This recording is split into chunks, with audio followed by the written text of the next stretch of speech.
नमस्कार, मैं नवीन जायसवाल 4PM राजस्थान में आपका स्वागत है। केंद्र में ओबीसी में शामिल करने की मांग को लेकर भरतपुर और धौलपुर के जाट इन दोनों आंदोलन कर रहे हैं। वो पिछली 17 जनवरी से भरतपुर में धरने पर बैठे हुए हैं और उनकी मांग है कि केंद्र सरकार में भी उन्हें ओबीसी में शामिल किया जाए। पूरे प्रदेश के जाटों को ये सुविधा मिली हुई है, वो ओबीसी में शामिल है, लेकिन इन दो जिलों के जाटों को ओबीसी में शामिल नहीं किया गया है। इसको लेकर ये समाज आंदोलन कर रहा है। 17 जनवरी से ये वहां पर महापड़ाव डालकर बैठे हुए हैं और तब जाट समाज के लोगों ने, आंदोलनकारियों ने चेतावनी दी थी कि 22 जनवरी तक सरकार फैसला कर ले, नहीं तो उसके बाद वो आंदोलन उग्र करेंगे। इसके बाद में सरकार ने एक कमेटी बना दी जो उनसे वार्ता करने के लिए, और प्रतिनिधि मंडल को जयपुर बुला लिया। प्रतिनिधि मंडल 2 दिन जयपुर में रहा। जिस दिन राम मंदिर की प्राण प्रतिष्ठा होनी थी, देश भर की निगाहें उस पर लगी हुई थी, तब राजस्थान सरकार नहीं चाहती थी कि राजस्थान के अंदर कोई बवाल पैदा हो। इसलिए वार्ता के लिए प्रतिनिधि मंडल को जयपुर बुलाया गया, लेकिन जयपुर में प्रतिनिधि मंडल 2 दिन रहा। लेकिन सरकार ने जो कमेटी बनाई थी, वो पूरी कमेटी भी इस प्रतिनिधि मंडल से नहीं मिली और खुद मुख्यमंत्री भी इस प्रतिनिधि मंडल से नहीं मिले। सरकार ने जो कमेटी बनाई थी उसमें सामाजिक न्याय एवं अधिकारिता मंत्री अविनाश गहलोत और पीएचईडी के मंत्री कन्हैया लाल चौधरी शामिल थे। इसके अलावा 2 विधायक थे, नदबई के विधायक जगत सिंह और डी कुमार के विधायक शैलेंद्र दिगंबर सिंह। लेकिन जब प्रतिनिधि मंडल जयपुर पहुंचा तो पहले अविनाश गहलोत और जगत सिंह दोनों उससे नहीं मिले, और दूसरे दिन विधानसभा में प्रतिनिधि मंडल पहुंचा, तब भी चारों सदस्य नहीं मिले और मुख्यमंत्री ने मिलने से मना कर दिया कि वो फ्रांस के राष्ट्रपति जो 25 तारीख को आ रहे हैं, उनकी तैयारियों में व्यस्त है। इसलिए प्रतिनिधि मंडल से कोई सकारात्मक बातचीत नहीं हो सकी। प्रतिनिधि मंडल को खाली हाथ लौटना पड़ा। इसके बाद आंदोलनकारियों में भारी नाराजगी है। रखे हैं, वार्ता का निमंत्रण मिला, वार्ता स्वीकार हुई। समाज ने 11 लोगों को चुनकर वहाँ पर भेजा था। पहले दौर की वार्ता में कन्हैया लाल चौधरी जो समिति के अध्यक्ष, उसमें 4 सदस्य थे, अविनाश गहलोत, नदबई के विधायक भाई जगत सिंह जी और डी कुमेर के विधायक भाई डॉक्टर शैलेश। तो कन्हैया लाल जी और शैलेश जी मौजूद थे, भाई जगत सिंह जी और अविनाश जी उसमें अनुपस्थित थे। दूसरी वार्ता हमने उसको कहा कि भाई ये तो सदस्य ही पूरे नहीं हैं। कल फिर विधानसभा के अंदर 3 सदस्यों से बैठ के वार्ता हुई, अविनाश गहलोत, कन्हैया लाल चौधरी और डॉक्टर शैलेश। जो 3 बिंदु थे, हमने तीनों बिंदु उनके समक्ष रखे। पहला बिंदु था भरतपुर धौलपुर के जाटों को केंद्र में आरक्षण, जो हमारी प्रमुख मांग है 1998 से, जिसके लिए जाट समाज संघर्ष कर रहा है। दूसरी मांग थी चयनित अभ्यर्थी, जिसमें हमारे लगभग 56 बच्चे हैं विभिन्न विभागों के, जो चयन और हाईकोर्ट के आदेश के बावजूद भी जिनको नियुक्ति नहीं दी गई है। तीसरी मांग थी 2017 और 16 में आरक्षण आंदोलन के दौरान आंदोलनकारियों पर जो मुकदमे लगे, वो मुकदमे वापस लिए जाए। 2 बातों पर सहमति बनी। आगे मुख्यमंत्री जी से मिलने का जो टाइम था, उसमें ये कहा गया कि माननीय प्रधानमंत्री जी 25 तारीख को आ रहे हैं, उनकी अगवानी करने के लिए वो व्यस्त हैं, वार्ता के लिए समय ही नहीं दिया।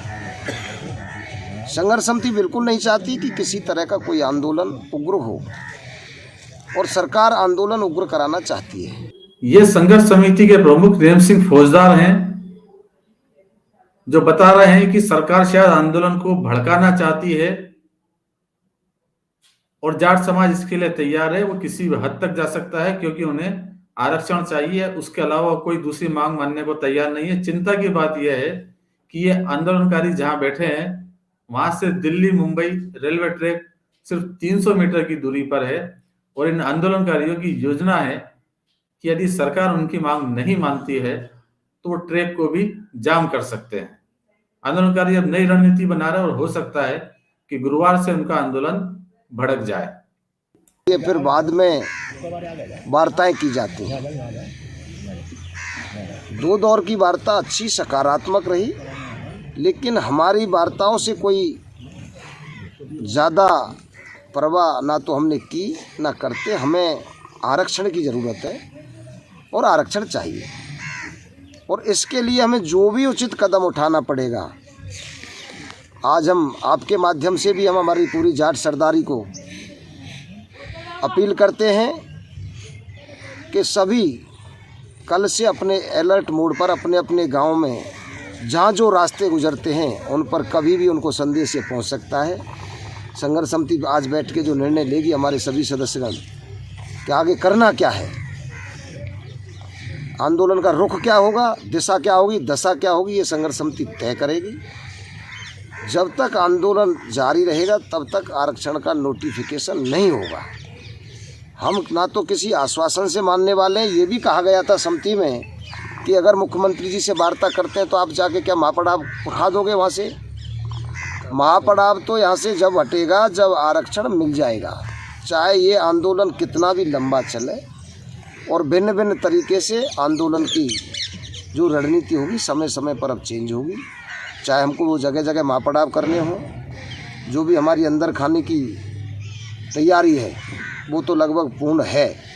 22 तारीख से आंदोलन उग्र होना था, सरकार ने शायद उसको टालने की वजह से ये झांसा देकर संघर्ष समिति के साथ जो धोखा किया है, इसका समाज जवाब देगा।